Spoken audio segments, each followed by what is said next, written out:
Hello and welcome to the Digital and Social Media Sports Podcast. I'm your host, Neil Horwitz. Hit me up on Twitter and J287, also on LinkedIn where I post more content.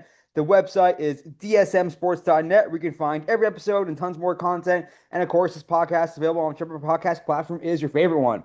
Just an awesome, awesome show for you guys today. I was so excited to be able to have this guest. I love being able to dive into the motorsports world, NASCAR. There's so much good strategy there and around sponsorship, around content, around fan development, around driver activation and branding. Just such good stuff. My guest on the podcast today is Elijah Burke. He is the head of social for Dirty Mo Media, which is the media company that Dale Earnhardt Jr. is behind, with several great shows that you'll hear about. But Elijah, before getting to Dirty Mo, also spent a lot of time in the racing world. Obviously, still in the racing world, but with NASCAR teams, running their social and comms and working across a bunch of sectors, both with Chip Ganassi Racing and as well as most of the time with Roush Fenway Keselowski.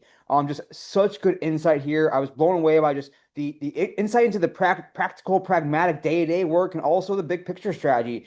Elijah really brings both to the picture, and just offers a ton of knowledge and practical advice for you guys today. So listen up. Here he is, Elijah Burke, head of social for Dirty Mo Media. Awesome stuff coming at you.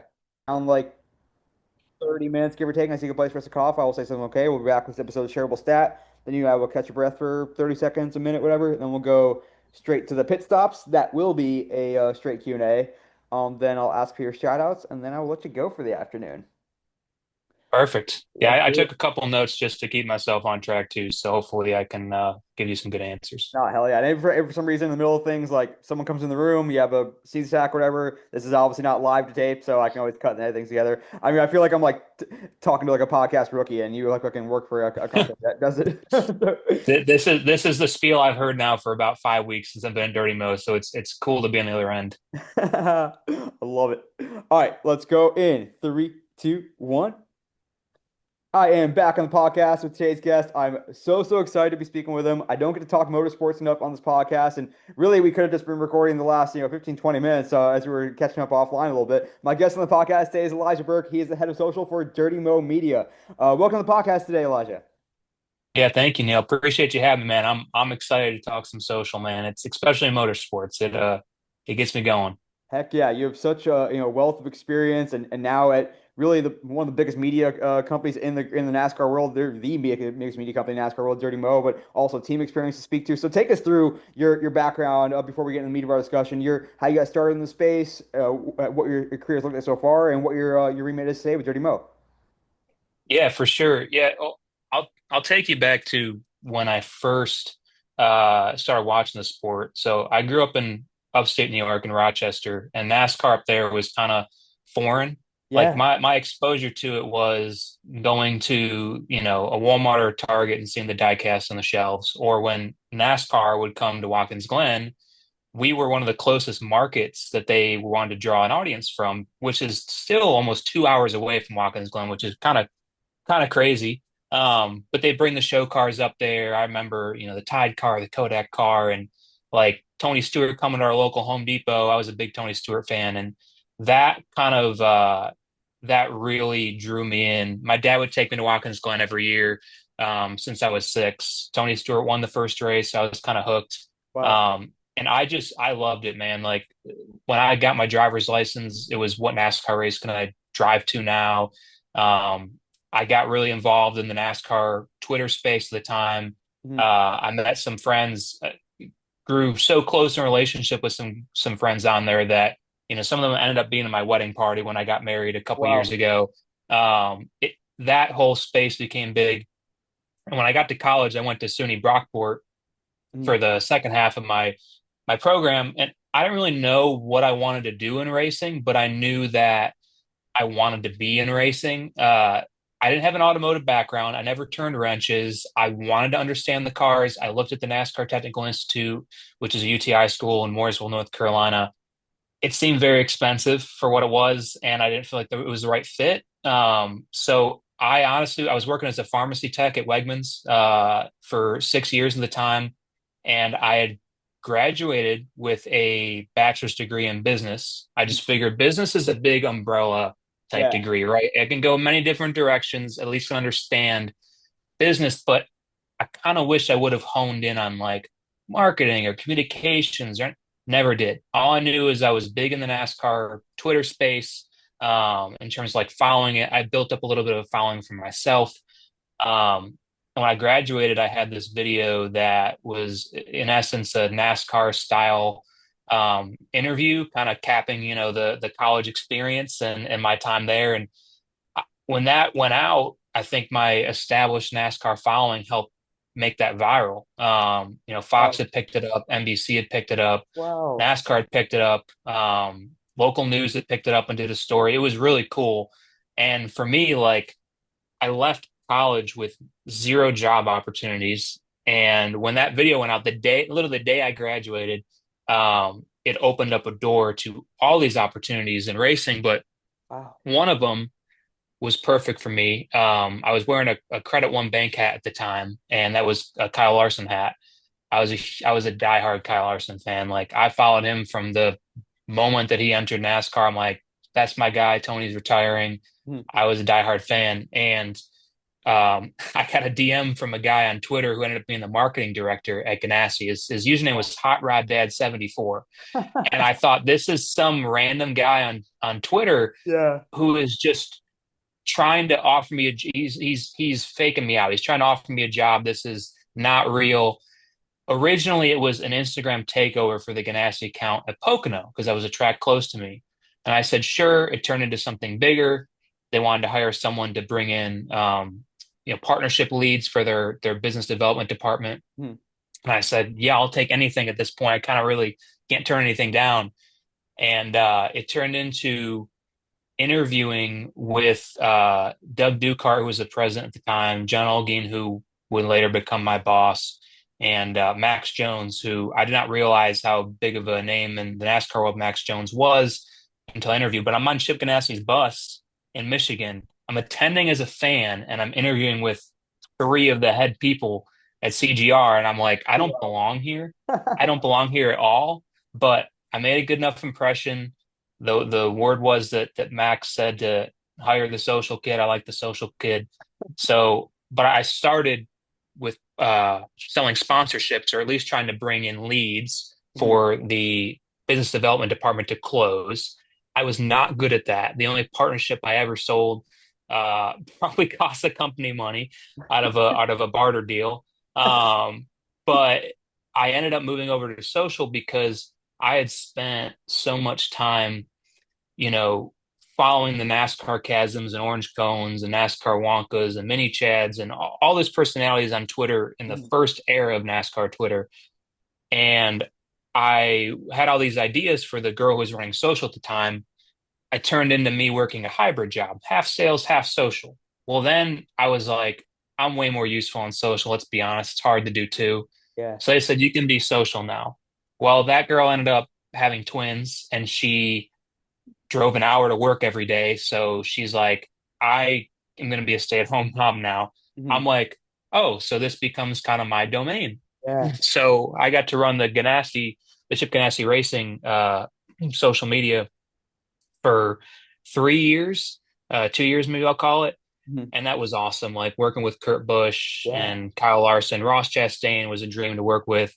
Um, it's I could go on and on about it, but that's for a different time. But that was an awesome time in my life. And when that team ended up getting sold to Trackhouse, I didn't know if Trackhouse would want to hire me for a job. It was kind of an unknown period for a lot of people. Do we have a job? Do we not? Yeah. An opening popped up at Roush Fenway Racing at the time. I applied for it. Our PR guy there knew the hiring manager at Roush. He gave him a call. They're like, we need someone now. So I interviewed within a week. I had the job, which was awesome. It's kind of like an answer to prayer in a way. And then went over there and started right before they officially rebranded. So I already knew Brad was going to be part of the team, Yeah. our owner driver. I figured they were going to be on the up and up because Brad, I'd seen what he had done with his truck team, and obviously his champion of the sport. Wanted a lot better for RFK in a lot of ways, and got to start there in September 21. We I came into a social media platform that had a wide sandbox. Mhm. They had spent many years not running at the front of the pack after they spent many years leading the NASCAR garage, Hmm. and they really became dependent on their marketing arm to make up for any loss of value that may have been on the competition side. Obviously, the competition side got in a lot better direction with Brad coming on board and a lot of changes they made. But they were like, listen, if you can make value on social, like we have a pretty wide sandbox. So I credit Kevin Woods at the time. He was my boss with helping create that. And I got to work with him. Brandon Lee was our PR guy. Thomas Burfield was, I'll call it our captain content guy. He was our video photo. He did some social as well. Hmm. And me and him, like, we just went to work. He had the same mind as I did on making memes and fun content. And how do we how do we just activate these partnerships that don't feel like advertisements? Yeah. How do we interact with the fans where maybe even if the post doesn't go viral, like we made an impact in the community and the fans notice it? Yeah. How do we tie back to Roush's, winning history, but also like show that it's a new era with Brad at the same time? And I truly believe we built the best team social media by the time we were gone. Um, I was a metric and I still am a metric hound. Like I wanted to beat Stuart Haas Racing and Joe Gibbs and Hendrick at the time. Haas had the best social team hands down. Jess Smith did a great job with that. Hmm. Um, they all broke up when the team kind of Right. went to Haas factory team, and we in my mind became number one. But man, it was so much fun. I can get into that more later, but that's kind of where I ended up. And then I found an opportunity at Dirty Mo Media. It was funny because Dale Jr. himself would comment on a lot of the RFK posts. Even when he interviewed Chris Buescher or Ryan Preece on the Dale Jr. download, he would go out of his way to say like something positive about the RFK social team. Hmm. And I'm like, what is my life where we're we're doing a good enough job where the only social team in racing I hear Dale Earnhardt Jr. calling out from his media company is one of the channels that I get to run. And by the time I had left RFK, I was at a leadership standpoint in our department, leading a team of well, it was about to be four, it was four, Hmm. including myself, and it was just an opportunity I couldn't turn down. And now I get to work as a head of social at Dirty Mo and kind of run, their social media channels. I work with another girl who has been there for longer than me, so I'm learning a lot from her right now. Hmm. And I'm also learning a lot from my boss, and Mike Davis and Tiff Powers and like all the talent. It's been a whole learning experience, and it's a lot different than a race team, but it is so much fun, and I don't regret, taking this opportunity at all. But yeah, that's kind of how I got from being a kid just watching NASCAR on one side of the fence Yeah. or one side of the screen to helping create the content I once consumed, which is a super cool thing I don't take for granted. It's so awesome. I mean, I just I feel the energy and positive vibe just because whenever I get to meet someone who's truly doing something they're passionate about and doing something that if you would have told 9-year-old Elijah this is what you're doing, like you would have been like, hell yeah, sign me up. And you made it happen. You made your own breaks. You did the thing and you earned your spot and earned your way throughout since. And it's just so inspiring to hear that story. So I appreciate going through it. And there's so many avenues we can go from there. And we're gonna have a lot of fun in this interview. But take me back a little bit to like when you did first develop that NASCAR fandom. You mentioned you're like yes, Watkins Glen is close enough ish, but people think NASCAR country, they think wherever the Carolinas or down Mhm. south a little bit more. And so was it because your father was a NASCAR fan that you kind of he kind of helped inculcate you, and once you got to that racetrack the first time, then you got to it like. How do people in the Northeast area or outside of traditional NASCAR country become fans and has that changed you think since you were a kid? Yeah, that's a great question. The vivid memories I have as a kid is like getting when I was like 6 years old or 5 years old, getting diecast as like presents for Christmas or my birthday. My dad taking me to Watkins Glen, like hearing the roar of the cars, like going for the first time. You don't notice everything, like all the nuances as a kid when you're six. You don't understand everything, but Yeah. I understood that it was just the roar of the engines and like the sights and the sounds, the colors, like all of the adrenaline that comes with it. Like it's hard not to get excited. It was kind of like going to a monster truck event. Like, Hmm. that stuff is something like you go to a Monster Jam event, you're like, you want to take your kids to it because Yeah. it's loud, it's fun, it's exciting, it's really tailored towards kids. There's toys that come along with it. That's Hmm. kind of how I felt about NASCAR at the time. Like you got iconic schemes with Tony and Jeff Gordon and Jimmy Johnson and Junior. And my dad taking me out of that race. It was my birthday weekend too. Hmm. I was a Tony Stewart fan. He beat Jeff Gordon, which was my dad's favorite. So I feel like that all gave a very positive core memory to me where I liked it. And I'll tell you what, there's a lot of things I ended up liking or pursuing in terms of interest throughout my life. I loved baseball at a certain point, big Red Sox fan, Hmm. even from New York. I loved golf, grew up, my dad was a golfer, his dad was a golfer, not professionally, but Yeah. they took Right. it like they took it very seriously, like they were professional. Um, I loved that. I still do. I loved Monster Jam at a point. I loved, gaming, computer gaming, but like nothing held my interest for my entire life since I found it like NASCAR did. Yeah. And I think just kind of the fleetingness, if that's even a word, of it in that area drew me closer. It's like I felt like I was trying to chase any single thing that was NASCAR related in Rochester. It was like a scavenger hunt. Like, oh, the new wave came out of diecast. I'm gonna go to Walmart and find. To this day, if I Yeah. pass a Walmart, I'm like, what diecasts are on the shelves in there? Is it one I don't have? Every single Walmart I pass. And were Um, you like in the minority then, or did you have other friends who were also in NASCAR? Or were you like, oh yeah, he's the NASCAR fan, like whatever, let's go watch the Patriots game total or Giants game? Total minority, total minority. It was when I got onto Twitter and I found there are other people like me. One of my best friends, his name's Aaron. He lived in Oneonta, New York, Hmm. and he was the same person as me and grew up liking racing. Probably the only person who liked it in his area. We're both from New York. We're far enough away where we're not going to see each other really in person much, but like I could identify with that. I'm like, oh, and then you kind of learn and build relationships and friendships based on we kind of grew up the same way. Yeah. All we want to do is find a race we can go to or watch it on TV. Like it was hard. I wonder what my life would have looked like if I was born here in Charlotte where I am now. Um, I loved, being able to follow racing and still go, but it was just different. Like I enjoyed other sports, but it wasn't like racing. And I think I just built my weekends around the races.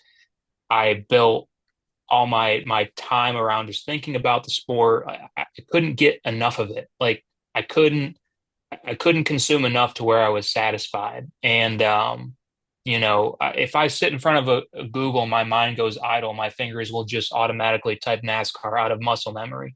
Like that's just where I'm at, is where I've always been. And when Twitter came into the fold and the NASCAR community started with kind of with Brad's tweet in the backstretch of the 2012 500, like Yeah. I was all about it. And that again introduced me to so many friends that you'd meet at the race, whether it was at the tweet up or it was just because you DM and you're like, hey, I'm going to be here. Like, you want to meet at the merch haulers in a public area where if you're weird, I can still get away, right? Like, you don't actually know who these people are. It's the stuff your mom told you to never do, but Yeah. like, you found people and friends, and that's a big part of my life. Yeah, it's definitely a community, and to hear how you like found that online is such a 21st century story for sure. And shoot, like just hearing the word tweet up just like, taking me back and giving me Yeah. some good nostalgia memories there. And I guess for our viewing or listening audience too, like give us an idea of what the teams or the structure of NASCAR, the team structure in particular is like. There are teams, there are drivers that compete for teams. You have various, you have a trucking team with under a team umbrella. You have so give us an idea of what the structure looks like. Yeah, so the sanctioning body in NASCAR, the league, it basically governs everything, and the teams compete in the league, kind of like the NFL and their teams. The teams are broken down into the drivers are like contractors, independent contractors. They have their deals, and then the marketing department where I'm working is like, hey, we got to find sponsorships. We got to find ways to activate them and drive value. The competition side takes that money that comes in, some of it that is, and they're buying all the parts that, NASCAR has said are the parts we're going to use for the next gen. They're using the money for R&D. They're trying to find speed in could be literally thousandth of an inch or a hundredth or a thousandth of a second. The stuff is so close now. The rule book is so thick. It's crazy, but I'll break it down to the marketing side, which is what I know best. But Mhm. the business development team will go out and sell a sponsorship. And sometimes, depending on the team, they'll loop in social and say, hey, here's what we're proposing to sponsor A that we're trying to get in terms of social. There's going to be this many posts, this many videos. Here's what their objectives are. How can we make a campaign work? We'll kind of brainstorm, ideate, say, hey, here's what could be very valuable based on what we've seen on the social side. They'll go back. Sometimes the sponsors is just, we'll use best discretion to post in about you because your logo's on the race car. That's what you care about. Some Yeah. partners are like, we have these 5 campaigns we want to do, and we want to figure out how we can do a bunch of stuff on our socials. And like, we want to collab and we want a social plan each race weekend. It's very different. And the race team marketing side is to act like an agency because they can't afford to exist without sponsorship dollars Yeah. unless they want to be on at a losing battle of whatever the team owner or investors are to just keep throwing their own money at it. And obviously NASCAR, you're not winning every week. It's 1 versus 39. Yeah. So you're not making millions and millions, you're not making a bunch of money off that. But usually when they sell the partnership, it comes to the account manager. The account manager will work with social. The social team will kind of go and execute the deliverables. For me, my mindset has always been the race cars have logos all over them. The the race itself has a sponsor. The TV broadcast has commercials all over it. If Mhm. we are just you're already getting advertisements. So we can't just be a hashtag ad type of social stream. Yeah. You have to use an 80-20 rule. 80% is the fun stuff that people actually want to see, like the actual show you're watching on TV, or in Mhm. our case, the social stuff in your timeline. The 20% is the stuff you have to do. It's okay, this sponsor has this objective that we may not really excite the fans, but it's important to the partner. And the other 80% is like, how do I find value for, well, this is one of our partners we work with, but Trimble. So how do you find value for Trimble based on their stuff? And you say, these pit stop videos perform really well. It's not going to tell you what Trimble does, but it has your branding all over Yeah. it. Right. And like that could get 8 million views based on what we've seen. But this commercial is important for them and telling people what they do, but it's not going to go viral unless we put, paid spend behind it. So it's a balance of like, here's what works for the team, but here's what helps the partner like fulfill their objectives. And that's what it's about because they're paying for it at the end of the day, right? We're servicing Yeah. them. So, you want to help steer them in the best way, but the best way we've got people to renew in the two teams I work for really is just finding that extra value in whatever is big for them. If it's Yeah. social, if it's B2B, just introductions to other partners like Fifth Third Bank was a big partner at RFK. They really wanted to know how many different partners they can service. So like we need introductions to this person, because we want to basically take on all the financials for these different Yeah. companies. And that was big for them. But for Kings of Wine, it was how do we sell more wine rolls? Like Right. how do we drive people to retail? How do we get people to love the brand and feel nostalgic about it or a positive connotation with the brand? So all about finding their objectives and making it work for the race fan and Yeah, the team. and it's well known too. Like that, you see some challenger brands that might enter NASCAR that need some awareness. And in that case, the logo slaps and putting on being on a car, being on the suit, like makes a lot of sense. Where it's others like people already know our name. We need them to know like why they should work with us or why what we do beyond that. So it is balancing that as well. And sponsors like would they be ultimately be sponsoring RFK or CGR, or it's like we want to sponsor Brad Keselowski or we want to sponsor Kurt Busch. Like, how does that dynamic work between well, I'm sponsoring a driver, and I want to work with him and his car versus the team overall. Yeah, case by case basis for all that. Like for instance, buildsubmarines.com, they came in with a whole initiative to try to get people to get in the workforce to want to build submarines. They needed Yeah. talented, skilled trades workers. And even if they weren't talented, they would send them to school to get them in there. And their whole thing was Brad Keselowski is a pretty patriotic guy. He holds the American flag out the window when he wins. He came in for the Dale Jr. Down the other day and he had an RFK logo on his chest and an American flag on the opposite side of it. Yeah. Like he is definitely an American guy, and that's where you're like, all right, this sponsor wants to utilize Brad more because he embodies kind of their messaging or ties into their objectives a little bit more than maybe others. It doesn't mean Chris Buescher and Ryan Preece of the team aren't patriotic, right? But Mm. Brad is more openly known for that type of stuff. And past, trying to think at CGR if there are any examples of that. I'd say like Monster Energy came with Kurt Busch, but Kurt Busch embodied the Monster Energy lifestyle a little more than, a Ross Chastain, or even a Kyle Larson at the time, right? So that fit in with them a little more. But most of the time, the race team aspect, like they would figure out how to customize the partnership based on whatever way possible. Like they again, when the race teams are so dependent on the partnership that you kind of have to package it up in an agency type of way. It's like whatever works for you, but we also think will be beneficial for us. We're like, we're getting something out of it. Obviously, you guys are getting out of it what you need, and we're not just trying to rake you over the coals or something, right? Yeah. Like that's how you had to do it, is just individually packaging up whatever they wanted. And I imagine too, like the majority of the value is probably produced by the the guys driving on Sundays, essentially. Like, yes, you have your truck series, you have your, I mean, I still call it, I think it's nationwide series, whatever races on Saturday. And Yeah. so like, ultimately though, are you like, how do you guys allocate resource and effort when it comes to promoting those drivers and covering those races? Or is it really like, yes, like we need to focus, we need to make sure we're nailing it on Sundays and nailing with our biggest name drivers. And whatever we have left, we still want to make sure we're driving awareness and activating the quote unquote smaller guys, for lack of a better term. Yeah, I think from the team side, it was really about like the count exists from the social side to cover the sport and cover your team's news, all the information like first. It has to be an outlet for public relations. On top of that comes your cadence and fun content, everything. So like we had to cover that first. So it wasn't like we're gonna cover Kurt Busch more at CGR or because he's a bigger name than Ross Chastain at the time. We're not going to cover Brad Moore because he's a bigger name than, a Chris Buescher or Ryan Preece at the time.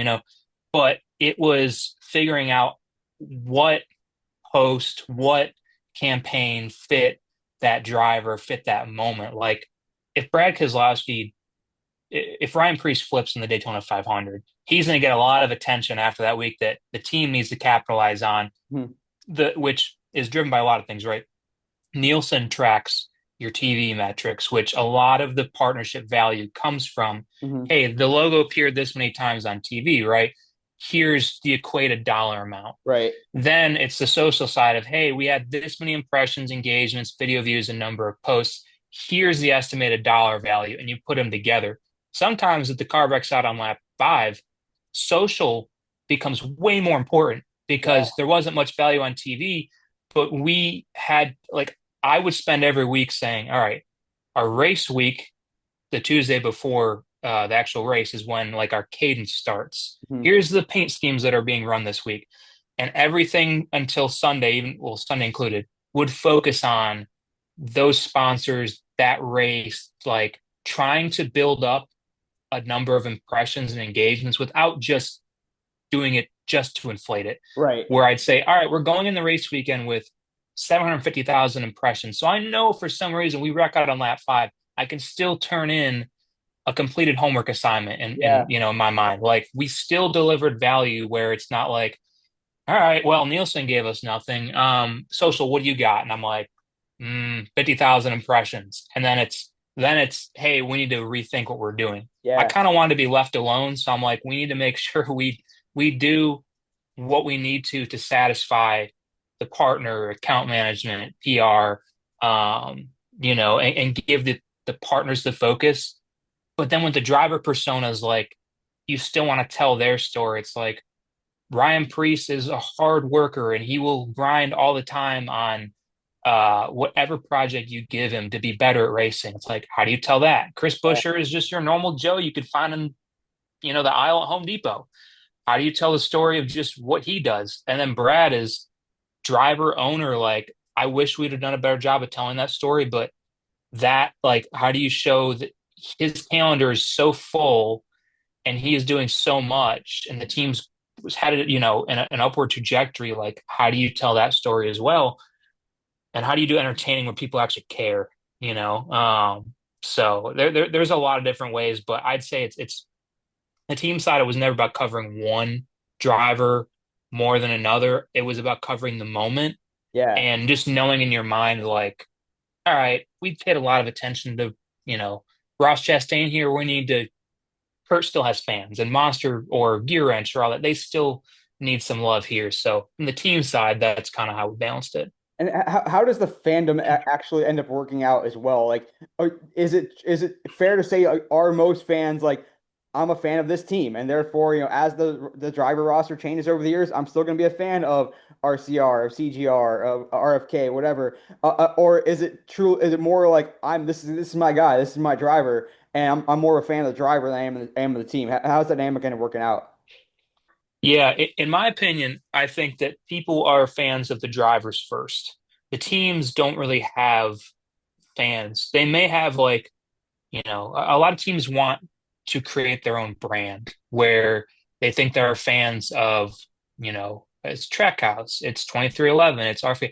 2311 is probably going to build your biggest fan base as a team because Michael Jordan Right. is your co-owner, right? Which makes total sense. There's probably a lot of fans of 2311 who may not even know the other two drivers besides Bubba, or maybe they know Bubba and Tyler and don't know Riley Herbst, right? They know Tyler So now, that's for sure. that's exactly, yeah. It's hard to forget him now. Uh, but I think the drivers, like people buy driver T-shirts, they buy driver diecast. There are Ford fans, Chevy fans, Toyota fans. There are driver fans. There are people who come out of the woodworks to say, like, I have this diecast here. Uh, is it Pudgy Penguin? Pudgy Penguins. Like, this community is really big online. They Yeah, might buy this car or root for this car because of the sponsor, but they don't know who Ricky Stenhouse is. They don't know who Hayek is. They don't know any of that. But the main NASCAR fan base, I think, likes the drivers first. They may like Roush because they love what Brad's doing, or right.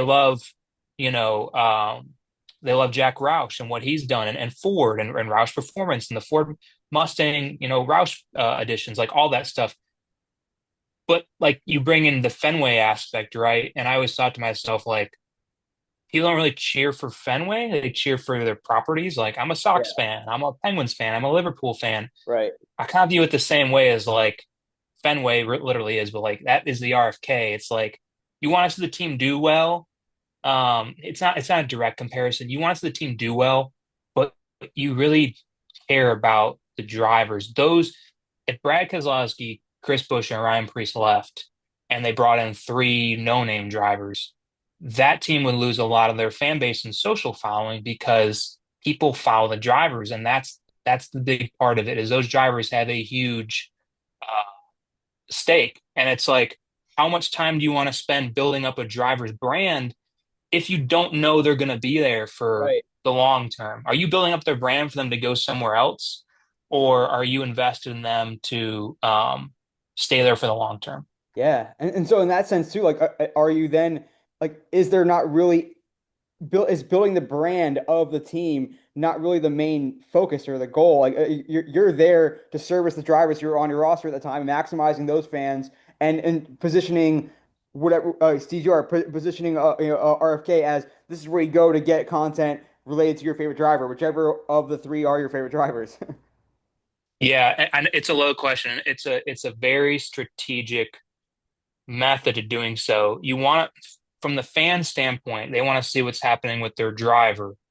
But you also, as if you're on the team account, it's like, how do I've always how do I take things that aren't NASCAR related and make them NASCAR related so people outside the NASCAR bubble may be able to identify or care about it, Mhm. but also people inside the NASCAR bubble will see that and say, oh, like that's funny or that's creative or that's witty.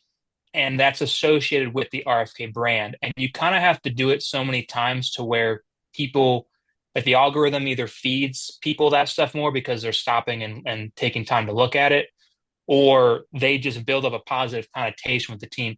The team brand is still important.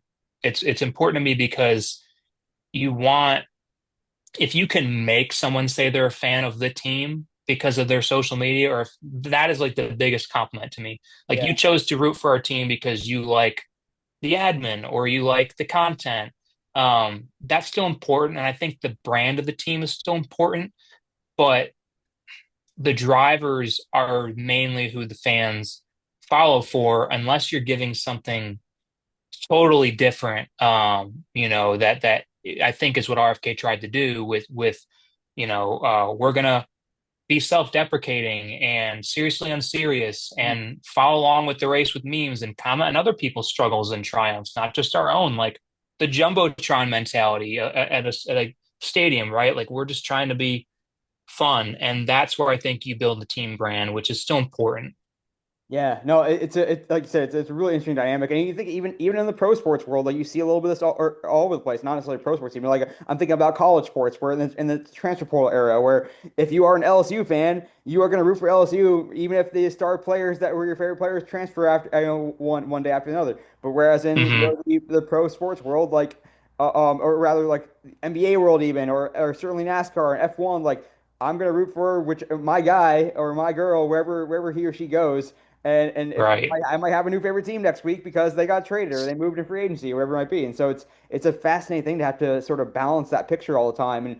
And yes, like position your team as a place that has great content. I mean, I think another example would be like the LA Chargers kind, where people will say, "We love the LA Chargers social. They may not be my favorite team, but they're my favorite team on social." And so at the very Yeah. least, we still reach them that way, and that is how you create value, which allows you to have better drivers and better results, and can ultimately win over fans potentially as well, I guess. And so it all maybe goes together at the end of the day. You Yeah. mentioned I'll say real quick, yeah.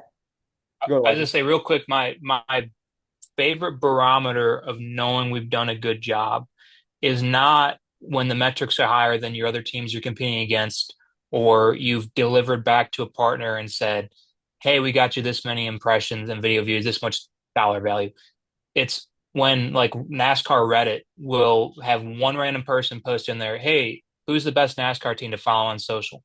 And overwhelmingly the replies are RFK because you've impacted the community and you have that support and attention. Attention is really hard to get in this age of interest media, Hmm. where you know that they're stopping to look at your stuff, and that is in turn going to take care of the other metrics as well. You Yeah. have the fan base, you have the positive brand identity and the connotation of people like they like RFK, they hear about RFK and they think, I like their paint schemes, I like their social, I like Chris Buescher, like I like That was always the biggest thing for me there is that type of post. Hell yeah. That just tells me we're doing what we need to do.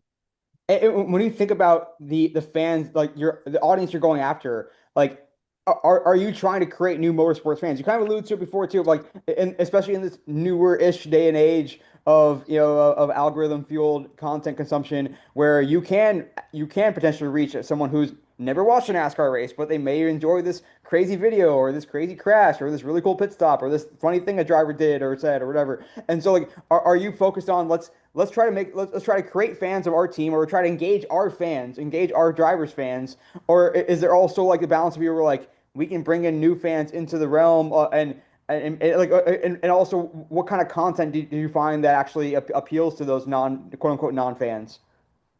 Yeah, so I think it depended on the content medium. So if we're posting a reel, in my mind, I'd always try to tee it up where it's going to reach a non-follower. That's the point of reels and your short form video content. Yeah. So you have to hook them in a way that the viewer understands. And I think this is something that a lot of people struggle with that I felt like we could nail down pretty well was that presentation in the first 3 to 5 seconds of if you don't understand what you're looking at, you are at least intrigued, or maybe it's dumbed down a little bit.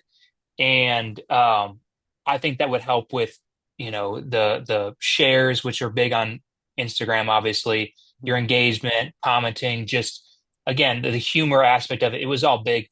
If it was a picture, a carousel on Instagram, that was more of our like, all right, I know this is just going to hit our fans most of the time, Yeah. unless for some reason, like it really blows up. For instance, we posted a photo of one of our pit crew members at RFK reading a book called The Poppy War, I think, just in his fire suit before the race started on the pit wall. And this guy's like not what most people think is a turns into a pit crew member, like Ivy League college. Like he has so many accolades. They're just reading a book before he gets ready to pit cars. Yeah. And that post blew up on Twitter as a photo because all these people are like, that's a great book. And like they knew that was a NASCAR pit crew member by seeing it, because everyone knows what NASCAR pit crew is. Everyone knows what NASCAR is in general, but you have to kind of understand the stereotypes and understanding from the mainstream side before you post and tee it up in that way. If it was meant to be like a niche meme that you know is really going to impact your community, which is still very important Mhm. for your core fans, you maybe wouldn't tee it up, and you, it Right. kind of is, it kind of comes up as an insider type of caption or positioning, right? But I think it just depended on the medium for us, And and when you I think tried to of balance the it. success on Reels and TikTok or YouTube Shorts, whatever, what were some of those hooks or some of those storylines or angles that you found did work to bring in those new audience? You mentioned that carousel example, but especially in those Discovery First feeds, what kind of what moved the needle? In the first iteration, like TikTok, it was stuff that either it was like a pit stop video, it was checking the tire wear with the blowtorch after. Those could get 20 million views for Yeah. nothing because it's fire. Right. And it's like the most mundane stuff. Um, Really, pit stop content has always done the best because everyone knows it. Everyone always comments, not as fast as Guido from Cars, because everyone's seen Cars, Right. or not as fast as F1 because everyone knows F1. Um, we've, I think the hooks where you leave someone needing to watch the rest to understand it. Like we had a video where actually our it was one of our quality control guys was doing teardown on one of the cars after the Vegas race a couple years ago, and they found a piece of a wheel off one of a car, like it chipped off the wheel and got stuck in the foam underneath the race car. And he's like pulling it out and wiggling it out, just an iPhone video. Yeah. And it kind of was like Dr. Pimple Popper for race cars. And it's like Really well. satisfying in that way. Yeah. And he just pulls it out, and everyone's like, "Oh, that's from the wheel off Reddick's car." And he flipped, and like it got lodged underneath Wow. Chris Buescher's car. And he just sends this video, and I'm like, "That's gonna do numbers." And it did Yeah. like 26 million views on Instagram, which is huge for a team that, again, like the team doesn't really have fans. Yeah. The driver or NASCAR has fans, but like for the team to have that was huge. And the only thing I wish it had was a sponsor logo somewhere in it because he was under the car. But that stuff, like we just put like, I forgot what caption I put on there, but it made you like wonder, like, what is this? Like, what's on the other end? It's like the clown pulling the handkerchief of Yeah. colors out of his sleeve. It's just stuff that hooks people to stick around. There's so many examples. We've done hauler content. The hauler is going down literally just a video of them going down the road. Everyone can identify with truck drivers, especially Right. on Facebook. There probably are half the viewers probably are truck drivers. And they just see the hauler going by and they're like, it's pretty. I get it. Like I think about Mac from Cars, right? Like Yeah. you just the stuff people in mainstream outside of motorsports could identify with. The haulers leaving could get 2 million views, just leaving the shop. Yeah. And it just a video of them leaving the shop. And I'm like, all right, if we need to boost our numbers for this partner this week, we need to go film the haulers leaving the shop. And it was like low hanging fruit, and I kind of hated it, but I also knew it was important for what Like we did. your cheat code. So exactly. Yeah. It's like, all right, numbers are low. Let's make sure we get one of these this week. But it didn't always perform. Like Yeah. sometimes pit stop videos didn't perform, and you're like, dang, I was counting on that to boost us 500,000 impressions this week. But yeah, it was definitely a mix. And like ultimately, then too, do you think of it as and we'll talk about the mindset is probably different now with Dirty Mo, but on the team side, like your goal ultimately like to perform on social, and we are a content team that works with in NASCAR as opposed to like I guess trying to drive tuning or create new fans who will tune into the race and watch a 2, 3, 4 hour race on a Sunday. Like, is that ultimately that's a nice to have, not necessarily a need to have? Because taking a fan from I just saw this TikTok or I just saw this reel and it's a NASCAR related reel for a team, like to take them from that very much top of funnel to actually watching a race and enjoying 2, 3 hours plus of a race. Is that just not the right way to think about what the objectives are for you in that role? Yeah, that's really the league's Yeah, that's their objective. It should be is to get more fans, get more viewers, keep the health of NASCAR, up positive on the up and up. Team side is really to tell our story, drive value for the partners, help build the driver brands where applicable. Like that's the team side. If we get 10 more people to tune into the race off of a video that we posted, it doesn't really do anything for us. That doesn't really change the value of much.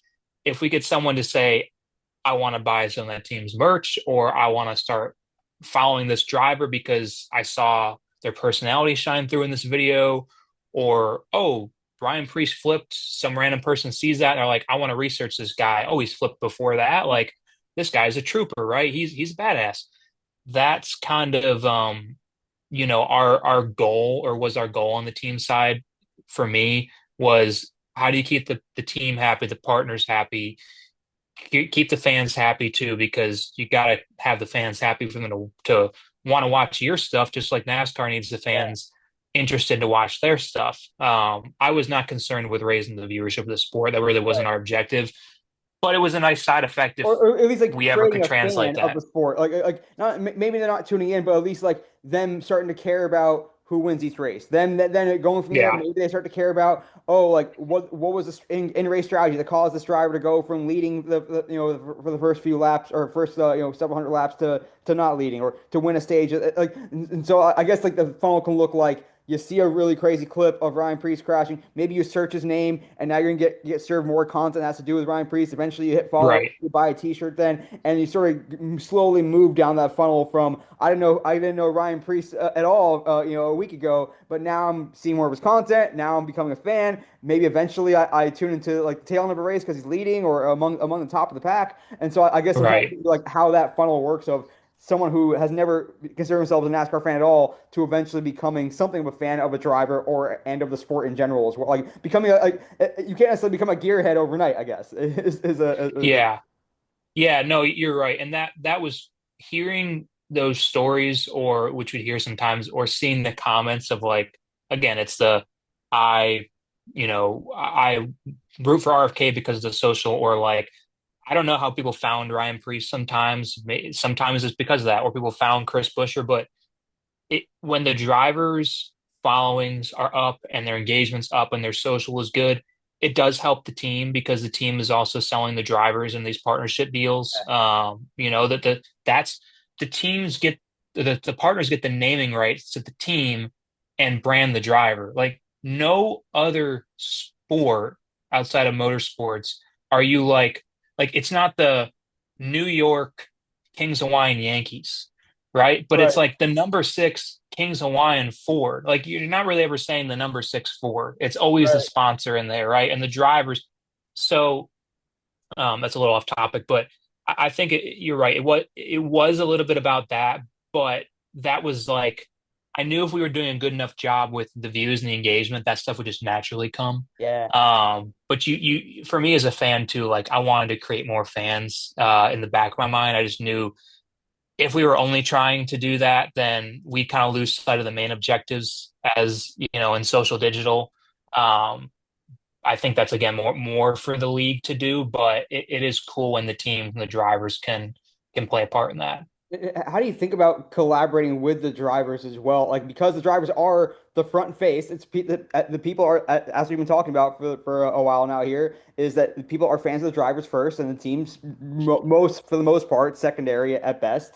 And so like and in some ways you could say, well, maybe the teams should just be all they should be doing is programming for the drivers' profiles and let them post everything. Or I'm sure collabs has been a big part as well. So like, how do you think about like is the job is to or we could do our job just as well by maximizing the impressions and engagement for with our partners on just the driver channels and make sure we're maximizing those channels and the team is almost like secondary in that sense.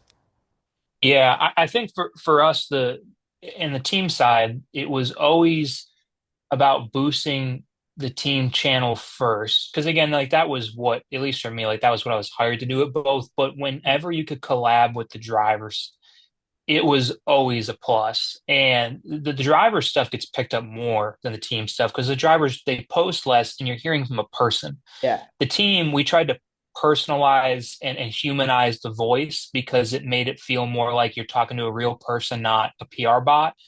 That was important, but you're still talking to a brand or someone behind a brand. The and the drivers work differently. Some of them, like Chris Buescher, for example, Chris Buescher was like, RFK can handle my social media. I will do it here and there, but like you guys can help like create the content. I'm fine, and I was fine with that because I wanted to learn. And the team helped handle that a little bit. Chris still did his own stuff, but Hmm. like he didn't hire a social person to follow him around at the racetrack. Some drivers have their own designated social rep that there's agencies that would do it, like a Yeah. Pro Sport Management or at the time like a Ren Digital. And they'd be like, we're going to contract this person to follow the driver around this many weekends, create this content, and build a brand for them, and then work with the team. For us, like Brad has his own person, Ryan and Chris do not. Kurt had a person who like helped post on social, but like didn't come to the track and follow him really. Hmm. Ross didn't have his own person. Larson didn't have his own person. So it was really up to them to do their own stuff. But when we could collab on the team side, it was like, please, like I almost wanted a person there. Like I want in a perfect world, the driver runs the account, kind of like Carson Hocevar does, where like you know it's them, Yeah. but if it's not, you can't tell. And their content is relevant. I mean, his Instagram posts get like 30, 40,000 likes a piece. Gosh, they're not even reels. Like his engagement's insane. I love it. It's great for the sport. It's great for him. But it's great for Spire too. His team is driving for. Yeah. And that's like what you want. And he's everything you really want in a driver for a team. He hits everything that you'd want from a marketing side too. Um, but yeah, on the team side, it was really the collaborations helped a lot. Yeah, I mean, and having a driver who has a strong personal profile and social is really helpful to the team. It helps them drive more partners, I'm sure. And like yes, in stick and ball sports, it's like, okay, this guy hits 40 home runs a year and he has a great Instagram. Like the Instagram is okay, sure, that's fine. But in NASCAR, it can be like this guy, has whatever a million Instagram followers. That matters because that can help you get more partners, at least get higher rates for partners. Like it definitely Yeah, becomes a big part of it.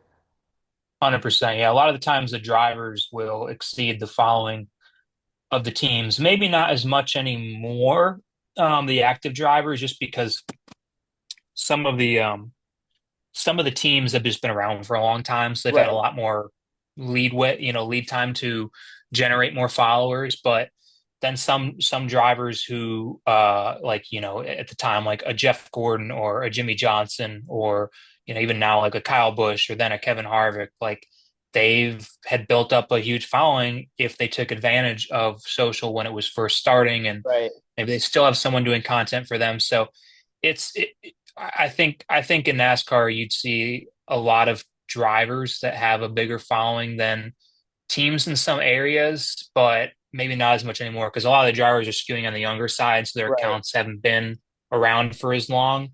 I don't know how it is, and I imagine most NFL teams have a pretty big following, but there's definitely players like I'm sure a Patrick Mahomes, right, who's going to transcend the following maybe of the Chiefs on Instagram, Yeah. but probably not on Facebook if he even has a Facebook page, right? That's a professional account, or maybe even X. Like I haven't looked at those, but I think it's definitely different across both sports. Yeah, we touched on we lose this slightly a little bit earlier, but I'm curious as to is there a crossover with motorsports fans in general, or I'm a NASCAR fan and I like screw F1, screw IndyCar, or I mean we've seen of course Kyle Larson be an example of someone who's done tried to do the double multiple times. Yeah. If weather will ever cooperate. But so like, do you find that is a motorsports fan, or is there a lot of like territorialism with no, I'm a NASCAR fan. I don't watch F1, for example.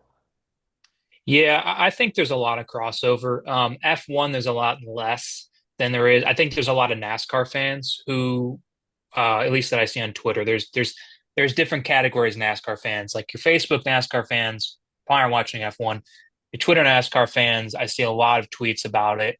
Um, but I don't think there's a lot of F1 fans that care to watch NASCAR, which makes sense. I mean, F1's in the US, but NASCAR's not in other country. It's like NASCAR Cup Series is not going to Dubai, is not going to Japan, is not going, to South America. The Euro Series and the Mexico Series and the Canadian type, like they exist, but they're decently sized in their own rights, but they don't transcend the whole country like F1 does.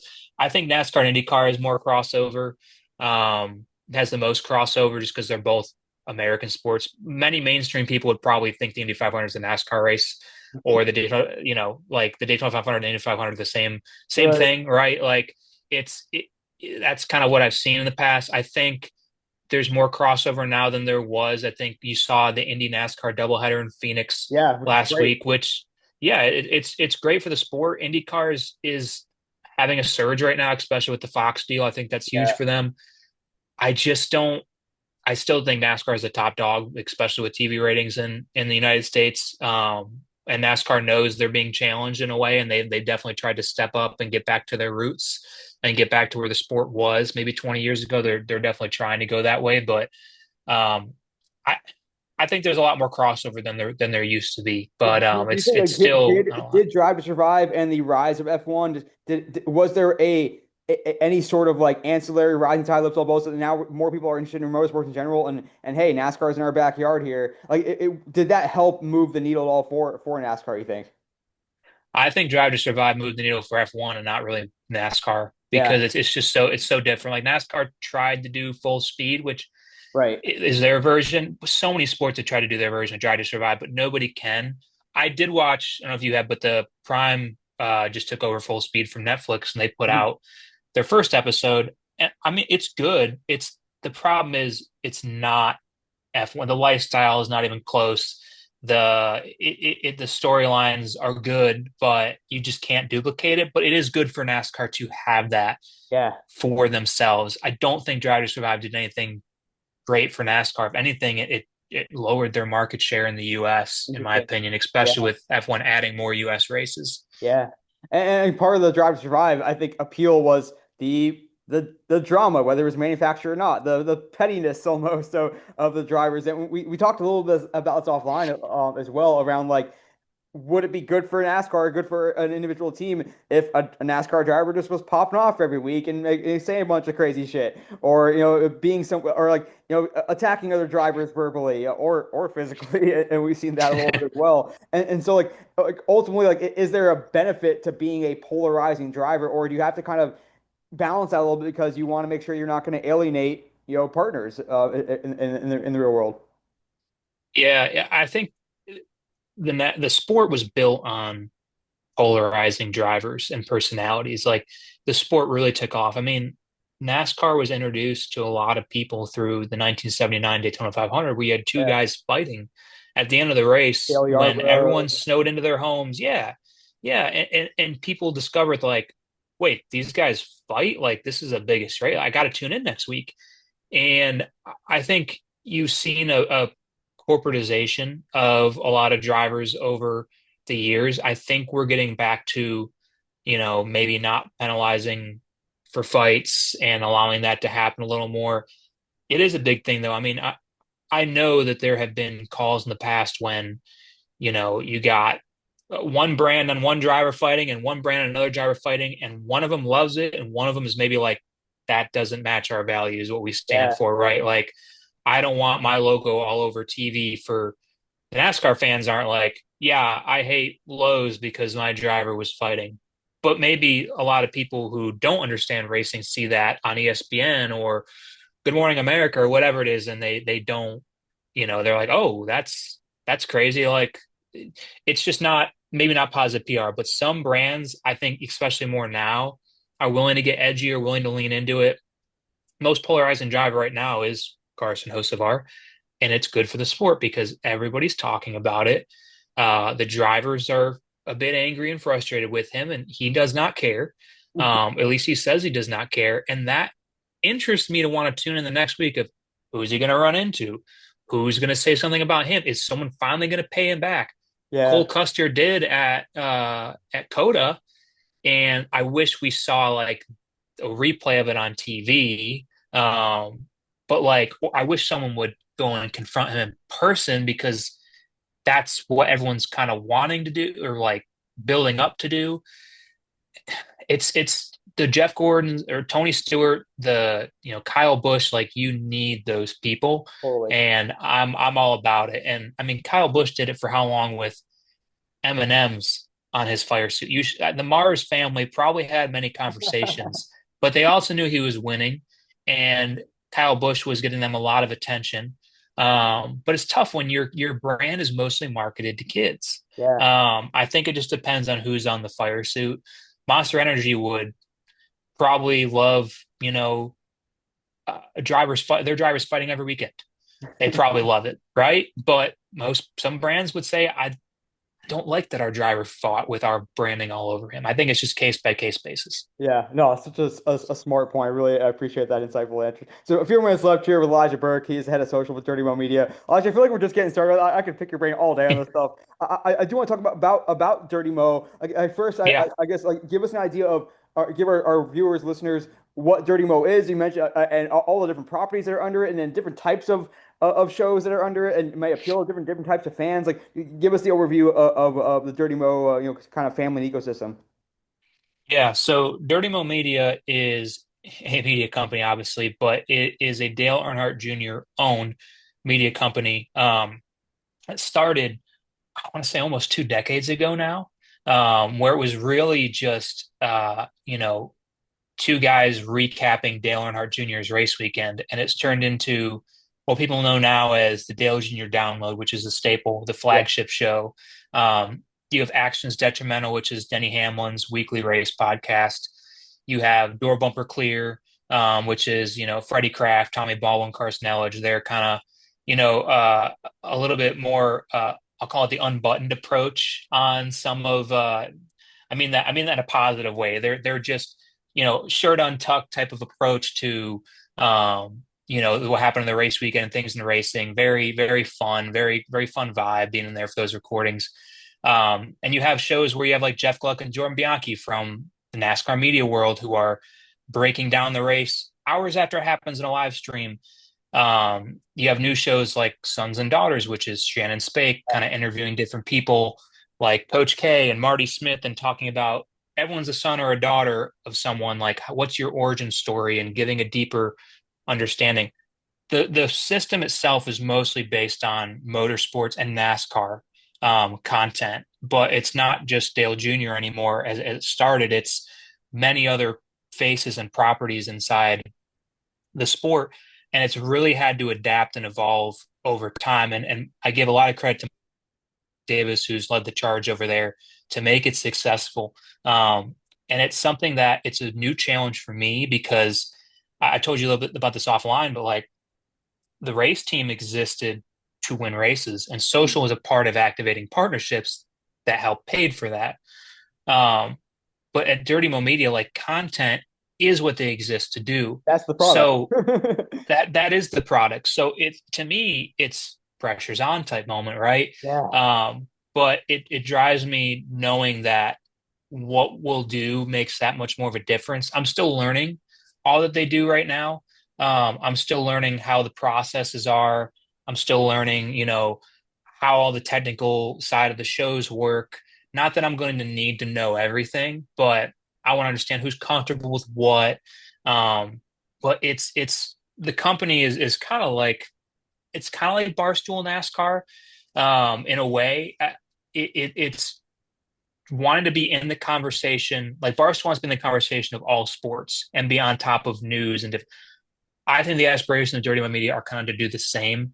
Like when Dale Jr. records and we put out the download, it's my job now to figure out what clips are gonna, be newsworthy on social or get people talking or people want to share or like or whatever it is.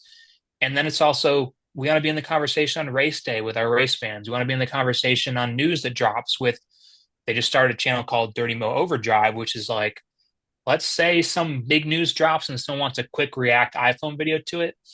That's a lot of quick and dirty media that exists out there now is just people are doing iPhone videos to react Yeah, because everyone's got a camera in their pocket, right? Everyone can be a social media manager or creator if they want to. totally. So it's a lot of learning for me. It's a lot different approach. It's not going to the race check every weekend and covering how your team does. It's really the it's an always on lights on company.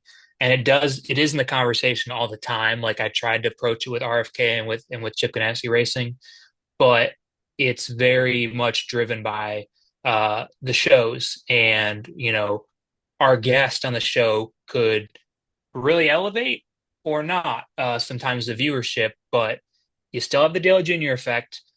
Dale Jr. is the biggest name in NASCAR.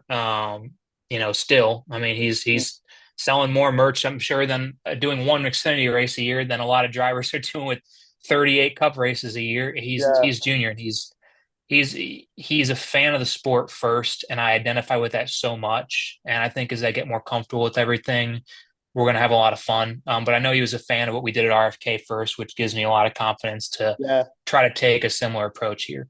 And do you think like, ultimately I mean, I'm sure there's a balance here of the goals of we want to maximize audience and reach and impressions and activation, no matter what, or in whatever form it may come, as opposed to like we want to use the clips to yes maximize all those engagements on social, but ultimately push more people to the long form. Like, how do you think of that balance between thriving off clips or pushing to the long form, and does it matter in the big scheme of things? Yeah, I think it all matters, and I'm still figuring out the best strategies to do all of them. But what I will say I've noticed and learned so far is that the long form is super important for us overall. The YouTube views, the downloads on Spotify, the downloads on Apple, those are worth a lot. And to try to push people to go want to listen to the whole thing is big. I mean, once we turn on Door Bumper Clear and Dirty Air segment of Dale Jr. Download the same day it's recorded. It's turned around within, I'd say, 6-7 hours, and that is like, all right, you got to get it out before the news is irrelevant or before someone else does. Yeah, It's all about timeliness, and it's you want like the longer you let it sit there, it's like expiring in a way. Like that, putting out a podcast about the Phoenix race when it's almost Las Vegas weekend is not going to get the same attention as when you put it out the day after. yeah, That's why they have Jeff Gluck and Jordan Bianchi do the teardown to break down that race because it's very relevant and trying to be on top of things as quick as possible, but with the best quality we can in terms of just the content and the substance, I think is very important. The social clips are big. I think my aspirations are to do more with social besides the clips Mhm. because those are important for driving people to the podcast. But you also want, I think, to just have a little bit of a diversity in terms of types of content. And we've done a little bit of that so far. I've seen a little bit of that in the past before my time. And I think I'd like to expand on that a little bit. Do you think too, from a clips perspective, it is a is there a certain type of clip that's more likely to do big numbers versus a certain type of clip that's more likely to maybe do good numbers, but also be more likely to push someone to the long form? Like, is there a calculus there where like I'm looking for the clips that are going to push people long form and perform well, or I'm looking for the clips that are just going to blow up as a clip, even if it's not going to really drop someone to go to the long form? Well, I got 6 weeks sample size to think of that answer. And what I'll say so far is that any racing stories have to do with Dale Sr., obviously. always do good numbers. We had I believe it's the competition director. I'm probably butchering that, and I apologize. Danny Lawrence come on the Dale Jr. download, and he used to be on Dale Senior's number 3 car team at RCR, and he told some great stories that Junior had never heard before. And just seeing that, like we cut, I'll call it 7 clips from it, Yeah. and those all performed, especially on Facebook. A lot of your older demographic there that has lived through those times, performed well on TikTok, on YouTube Shorts. I'd say like sometimes your clip that performs really well on Facebook may only get 1,000 likes on Instagram. And it's tough because let's say you have 15 clips to put out in 2 days and you stack them all on Instagram. Well, Instagram has a much lower post frequency than, an X or a TikTok or a Facebook even. Yeah. Maybe not Facebook, but like you're kind of cannibalizing your own posts if you keep stacking them on top of each other. But Facebook, those things can keep building and building over time. I saw the RFK account right before I left, and we had videos from a year ago still accumulating views on both platforms. Well, you hit the algorithm at the right time. Um, I think any clip that can go viral will encourage people to go on and listen to the whole thing. But really, if it's a story versus news, because you listen to a podcast, if it's like weeks after the race happened, because there's stories that become more evergreen. Like I'll go listen to stories of, you know, uh, someone cheating up Dale Senior's car to win this race from way back then and finally telling everyone about it. Like that'll still be relevant 10 years from now. But recapping the Phoenix race weekend will not be relevant, 10 years from now. So I think those stories still will drive people to the full episode down the road. Yeah. I have my one of my best friends, Aaron, I mentioned earlier, has gone back to the beginning of the Dale Jr. download and is listening to every episode and is trying to learn all the stories, the different guests that they've had on. And he's like, it's relevant because it's like an interview into a person's life. But the dirty air segment of covering the race week, and it's like, well, I don't really need to hear that because I already lived that or I know that. Yeah. It's not timely anymore. So I hope that answers the question, but No, trying totally. to paint a good picture of it. And part of the Dirty Mo media family of shows too, like is more conducive to evergreen. The sons and daughters interviews, like those aren't time sensitive necessarily, and so like Hmm. that kind of stuff can live on for a while as well. And I was gonna ask about like something I'm super interested in, and again I'll get you out of here in a moment. We'll get to some triple stat. I Oh, promise. you're good. This is just freaking awesome stuff.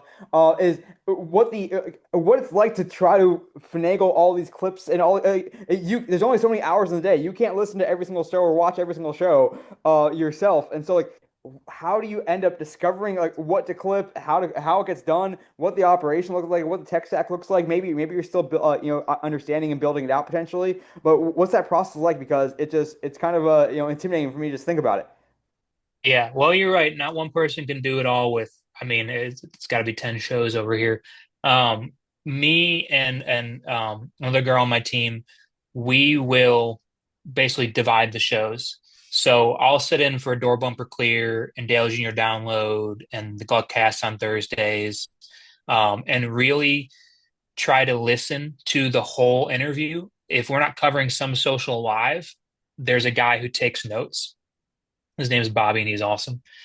He will take notes, and basically, I will go through, and if I hear something, I will highlight them. And then after the notes are finished and the episode's finished, I'll figure out, okay, here's the 6, 5, 7, whatever the number is, clips I want cut. And the video editors on our team, which do a phenomenal job, they will go in and cut that stuff. It's like this clip's ASAP, this clip end of day today, this clip Yeah, tomorrow morning. yeah, And it's just figuring out like what you want to launch the episode with.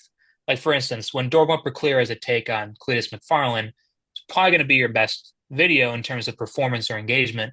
That should probably lead our launch to say, okay, this episode's out now. Here's the links. yeah, Here's the video.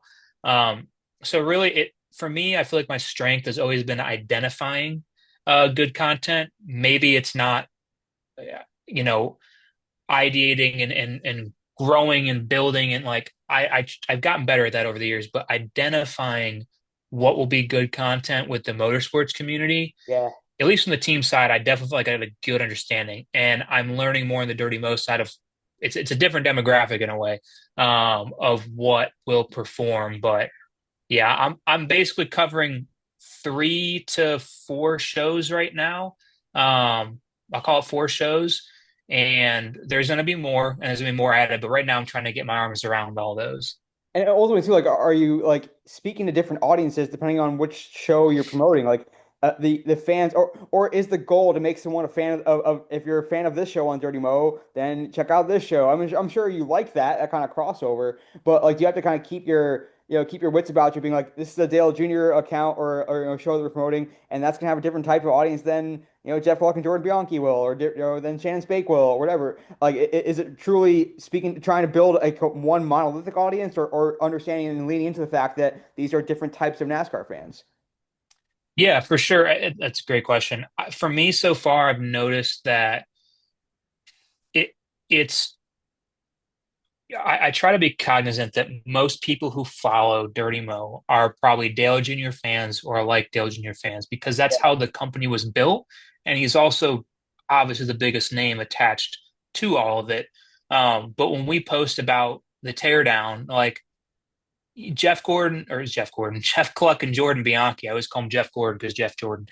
Jeff Gluck and Jordan Bianchi, they're not famous race car drivers, but they're able to explain and get their arms around certain situations from a media standpoint.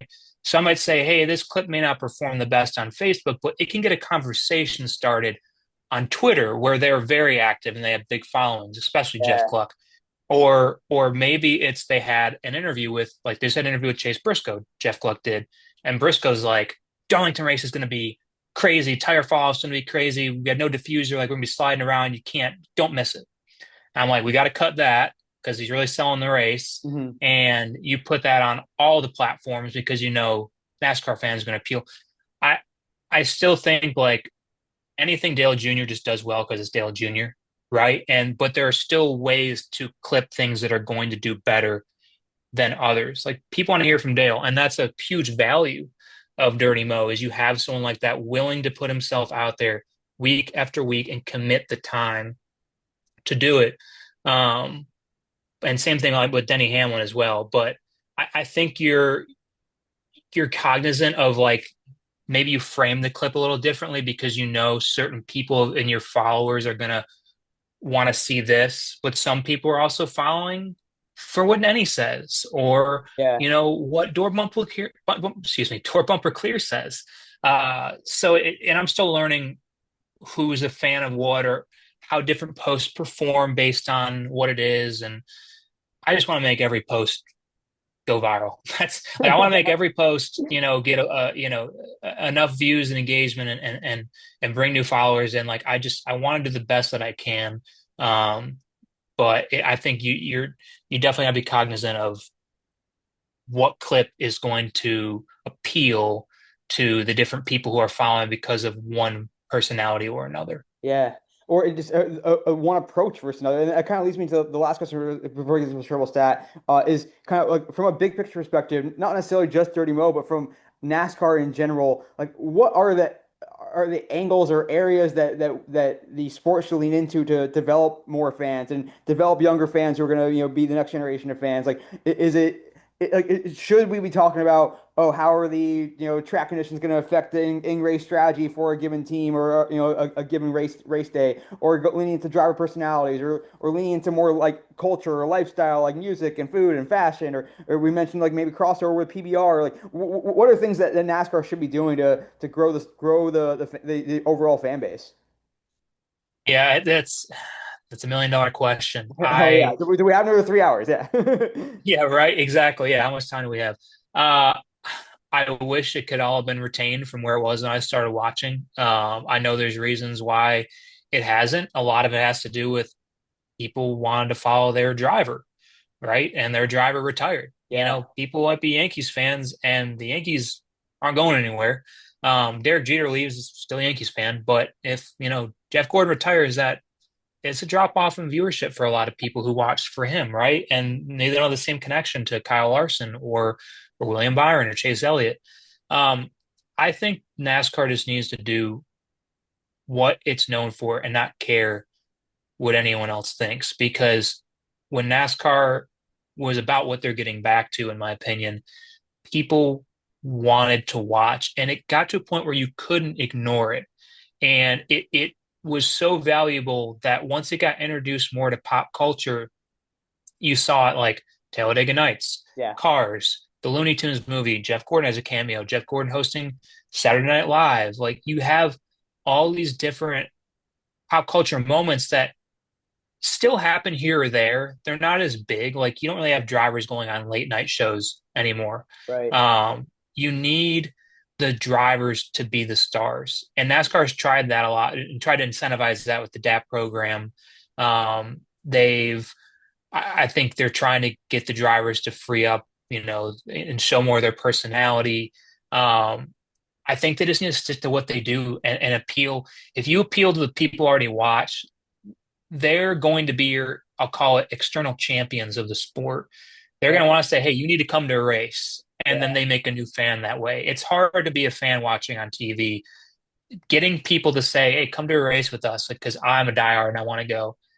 That's what you got to do, man. And I think you still need to do some stuff, like a college ticket at a race to appeal to college students, or the 2311 Jordan brand type crossover they did in Chicago, like or these Trackhouse live events. Like it's good to build that culture, but nothing moves the needle like having NASCAR fans get so excited about bringing someone else to a race because they can't get enough of it themselves. Yeah, no, I mean, my background coming up was in hockey, and we always say the same thing. It's like it's you're not going to fall in love with the sport necessarily if you watch for the first and only time on television. But if you Hmm. go to a game, if you go to a race, that's how you fall in love with it. That's how you understand it, and really come away just with a whole different appreciation for what it is, and going different places will help, and getting those fans who become your voluntary marketing force and those evangelists and going to places like I'm going to be in San Diego soon enough Yeah,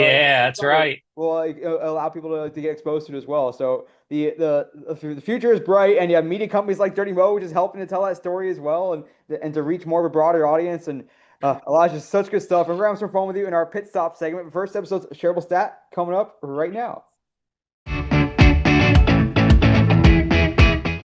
Man, just tremendous being able to pick the brain of Elijah Burke of Dirty Mo Media. Seriously, just so much full of knowledge and wisdom.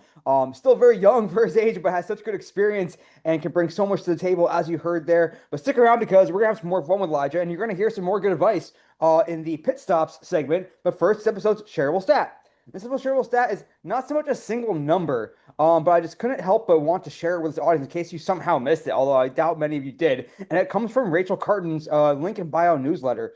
She pointed out and has some charts to back it up, and also got a lot of feedback that backed it up as well. In the recent time, in like the last few months in particular, Facebook has kind of exploded for brand pages and for creator pages as well. The number of likes, the increase in follower growth, and just the overall exposure of Facebook has just gone through the roof. Now, it's almost become cliche in the last, 2 or 3 years, whatever, to say that, don't sleep on Facebook. Facebook is underrated. But to see these spikes, and you can see in the charts, and also again, just the people the users who many of our audiences are social media managers, directors who said, yeah, I'm seeing it too. And that's from creators, from brands, and they're seeing just a massive spike in the number of likes, impressions, reach, new follower growth, etc. What could be behind that? Well, it's anyone's best guess, but the fact that trial reels are on Facebook now, and reels are growing overall. Of course, we always know that Facebook, has the ability, Meta has the ability to push their thumb on the scale when it comes to brand reach, and you're also just seeing a lot more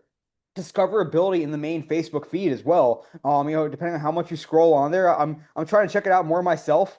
And you can see just more recommendations and a combination of the people you follow and seeing those baby pictures and whatnot and seeing mom and dad and cousins and friends and whatever it might be. But you're seeing more recommendations and more content from brands you don't follow as well. And of course that's the case if you're scrolling through Reels as well. Well, but also if you look at some of the feedback that Rachel got, you saw some people saying their engagement, quote unquote engagement hacks, so to speak, whether it's fill in the blank and contests and driving more comments and doing things like tagging other brand pages and collabs and stuff like that as well. So all this is to say that to use the cliche, I guess, don't sleep on Facebook, but also notice that something's happening on there now, and now's the time to try new things and start. If you've been sitting on the fence about starting a new page, start a new page for that mascot, for that that grassroots marketing team, wherever it might be. But also take more strategy into your own page and understand what's working right now. Go through and whether it's using a list or using something like the CrowdStudy replacement type tools out there,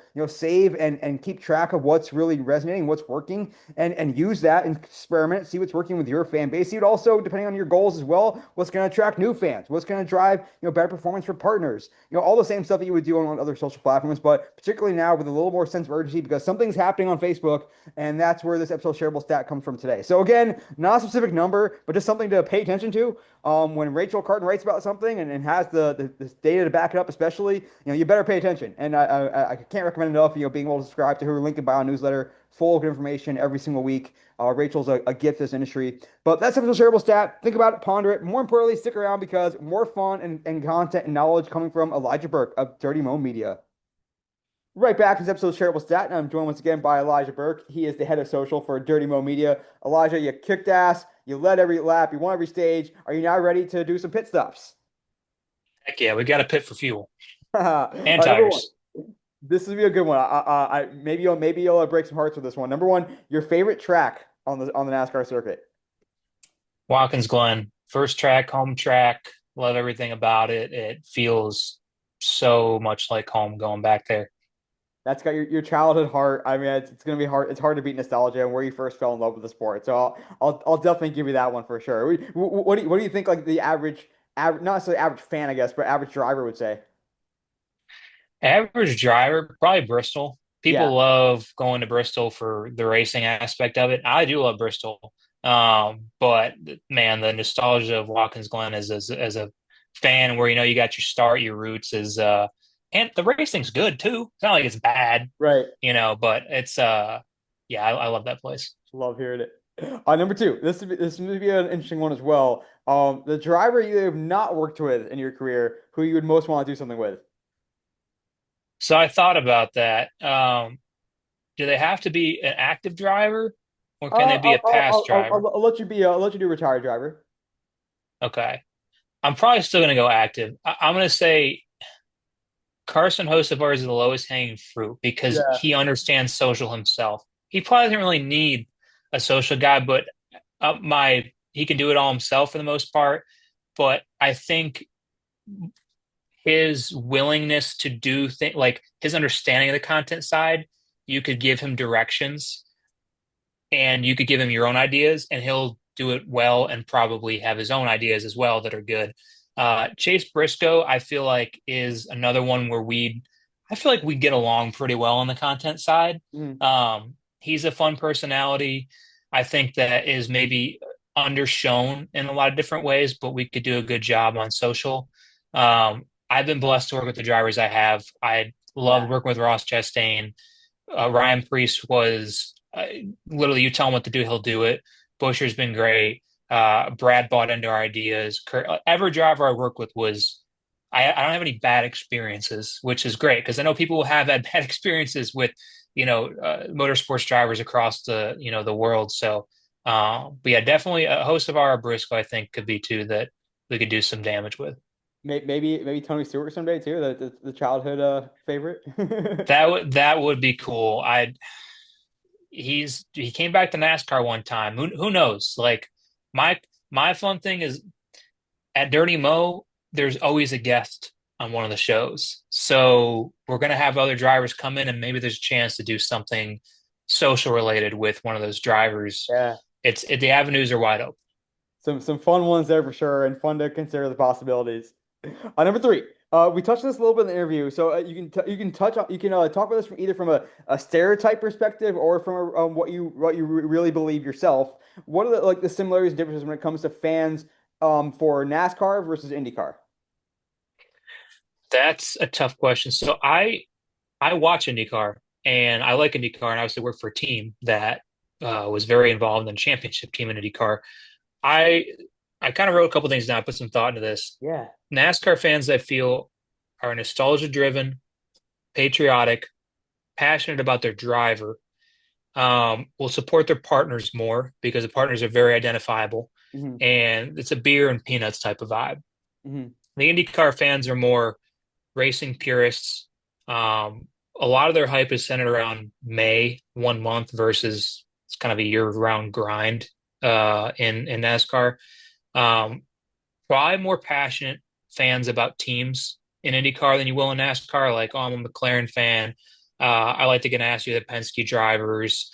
Just because I think the drivers aren't as big of names doesn't mean Scott Dixon and Dario Franchitti or Alex Palou now aren't, or Will Power aren't huge names. Hmm. Um, and they definitely give more of a wine and cheese vibe. I think your NASCAR fans are big on Facebook. Your IndyCar fans are bigger on Instagram.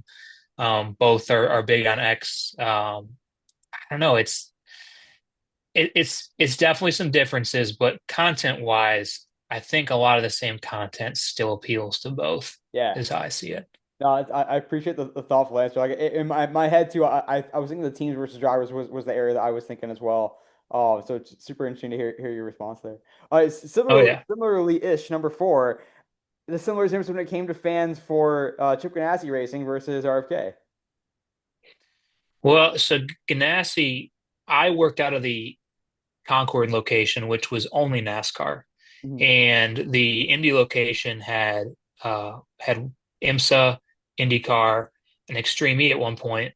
So all of it was very NASCAR heavy, and I felt like we underserved the IndyCar side, which was the side that was really winning a lot of the races, and even the IMSA side.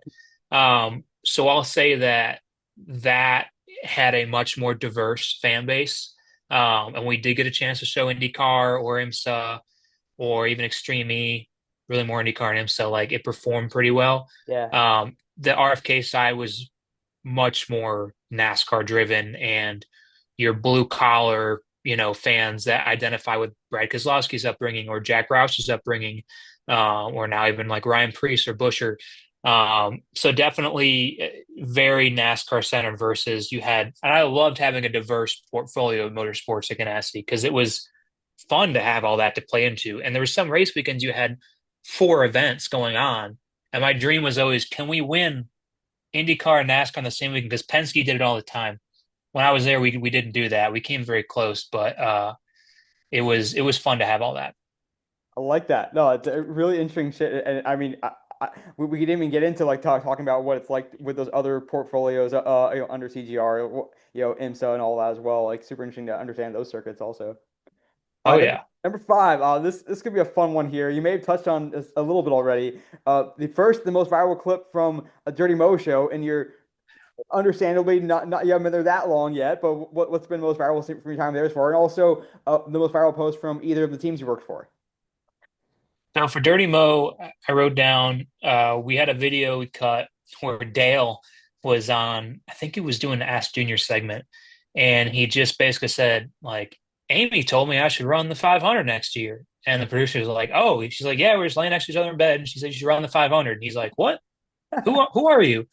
And so we end up posting that. I'm like, that's going to be gold. Seeing like rumoring or Dale Jr. saying his wife says he should run the 500. Yeah. Gold. It was 3.2 million views on Facebook alone, which is good for us. Yeah. He obviously came out later and said, I'm not running it. Like it, and Amy was like, I was going stir crazy.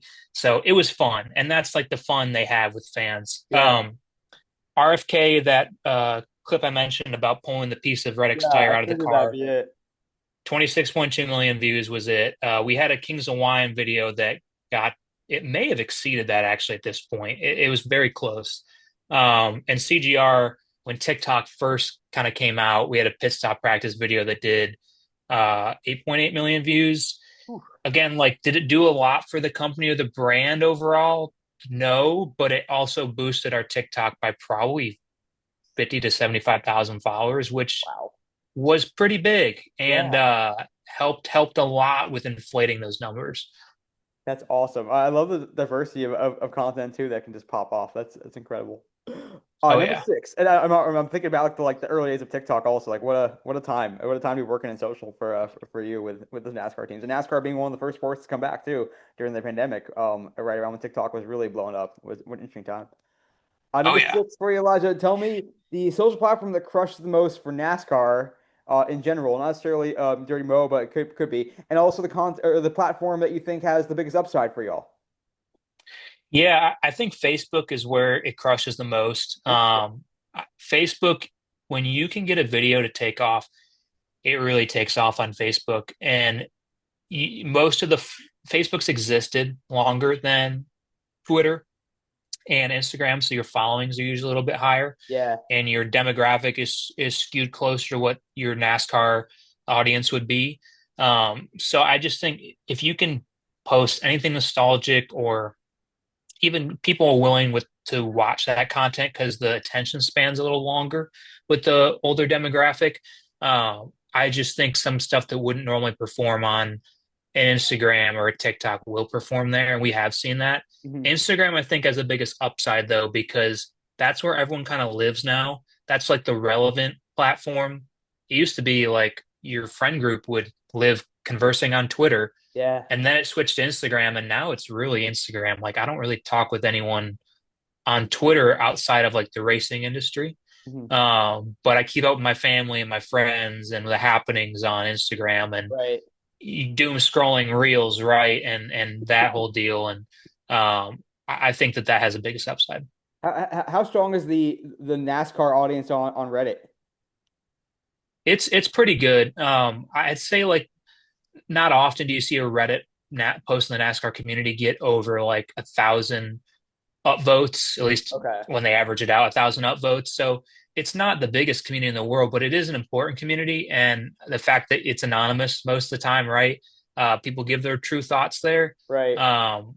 But they're very good at figuring things out. They will figure out why a driver hasn't been performing sometimes, or this paint scheme someone saw in a shop, and they will figure it all out. So I've learned to be very buttoned up with what we do and not leaking stuff, because it will get to Reddit or Twitter or whatever, and the audience is sizable enough where they'll figure it out. Super interesting. Well, speaking of stuff that may pop off on Reddit, perhaps in the NASCAR community, there's been plenty of opinions out there about NASCAR's playoff format, about its going back and forth between ideas. So, if Steve O'Donnell calls you tomorrow or whoever and says, Elijah, tell us where our playoff format should be, what should NASCAR's playoff format be?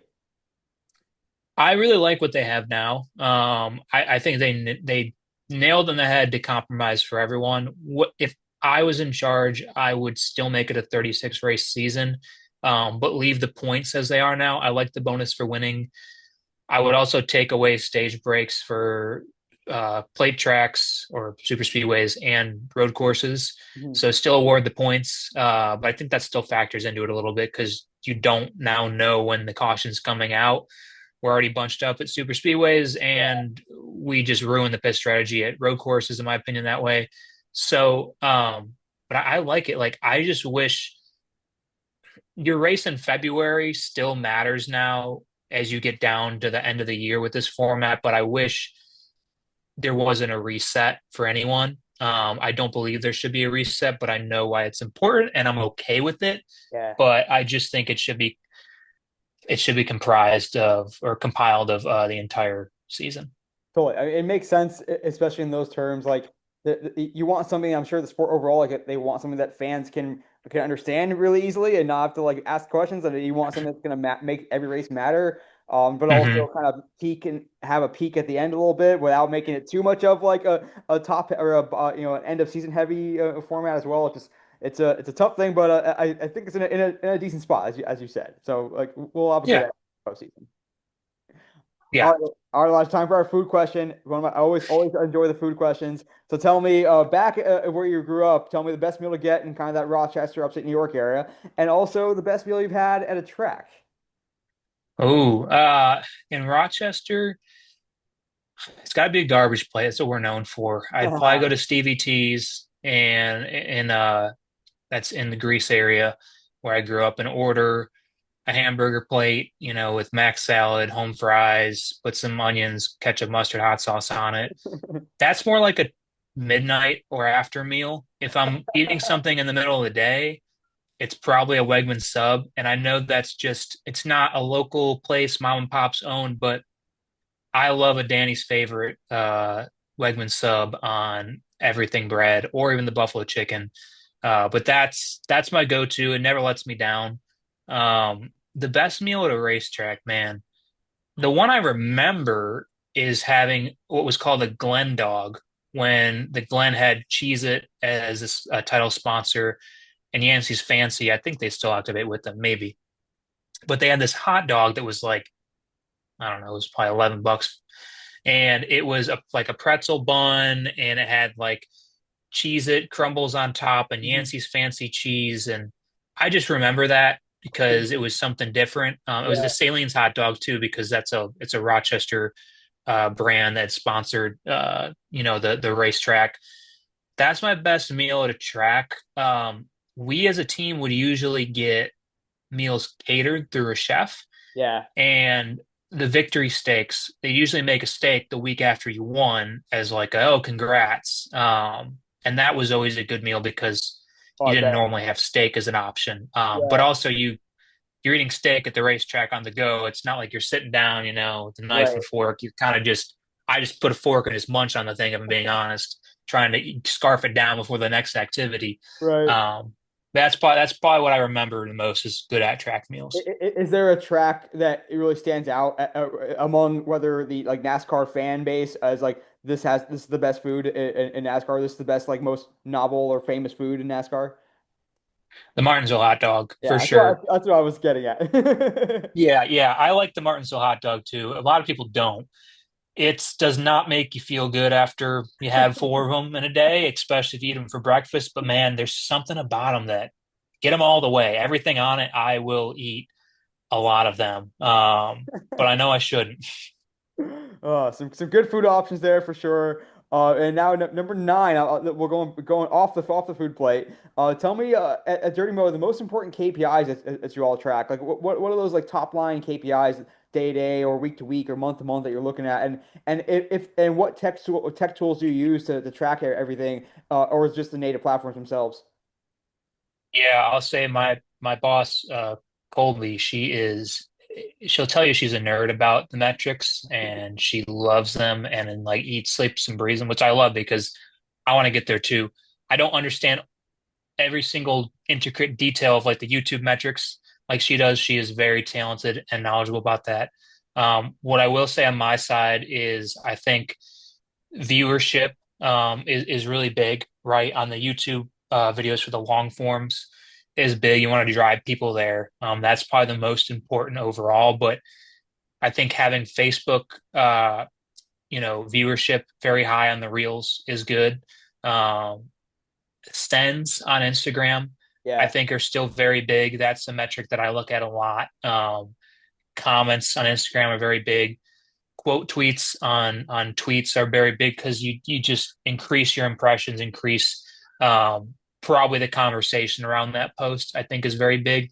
You yeah. want something that it sparks an emotion where someone wants to respond. So YouTube views are the biggest, but in terms of if you had me on a year from now, I could probably tell you a lot better all those details Right, that are the little analytics that like retention rate in this demographic and like, oh, these people also went and watched the second video and right. why that matters this much more.